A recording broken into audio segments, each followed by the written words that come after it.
Gertrudis Sorgina. Gertrudis Sorgina basoan bizi zen, etxe beltz batean.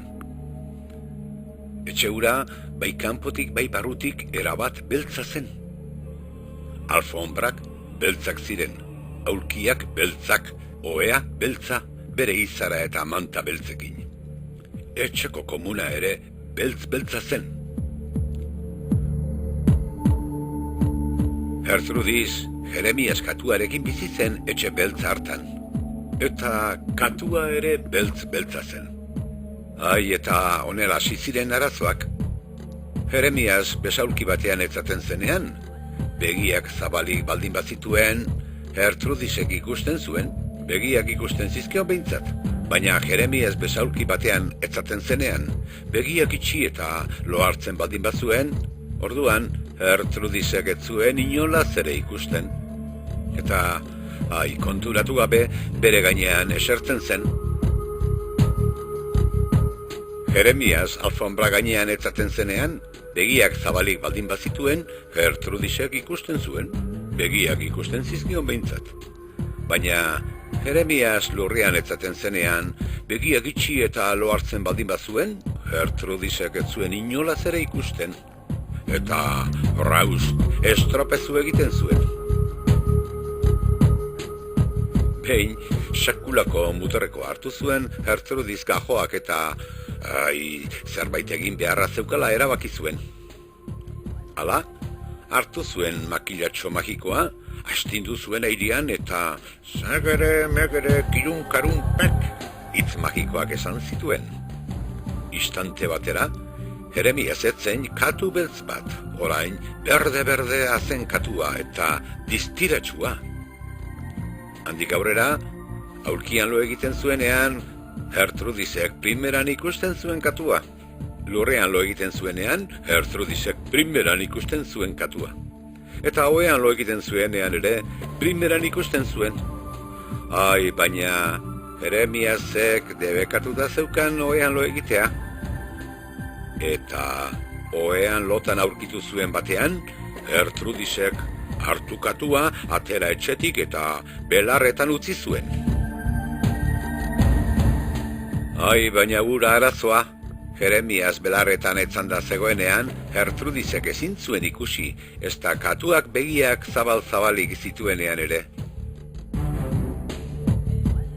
Egun batean, Gertrudis lorateigira korrika eta presaka atera zen batean, egin zuen estropezu Jeremias katuarekin, eman zituen 3 txiribuelta eta braus arantzaz betetako arrozategi batera erori zen. Sutan jarri zen Gertrudis, bere honetik aterata. Atera zuen makilatxo magikoa, astindu zuen 5 aldiz eta zagere, megere, kirun, karun, pek, hitz magikoak errepikatu zituen. Istante batera, Jeremias katuak burua gorri, gorputza hori, buztana arrosa, bibotea urdin eta 4 hankak more zituen. Baina begiak berdeak ziren artean. Orduan, Gertrudisek ondo ikusten zuen Jeremias, bai aulkian eserita zegoenean, bai alfombran etzanda zegoenean, bai belarretan irristatzen zenean, baita zuhaitz altuenetako azken adarreraino igotzen zenean ere. Izan ere, Jeremias zuhaitz altueneko azken adarreraino igotzen, lotxatuta, antxe eskutatzeko asmotan. Barregarri ikusten zuen bere burua. Haiene, txoriek ere iseka egiten zioten, eta Jeremias oso zoritxarreko sentitzen zen, zuhaitzaren puntan eman zuen gau osoa eta egun osoa.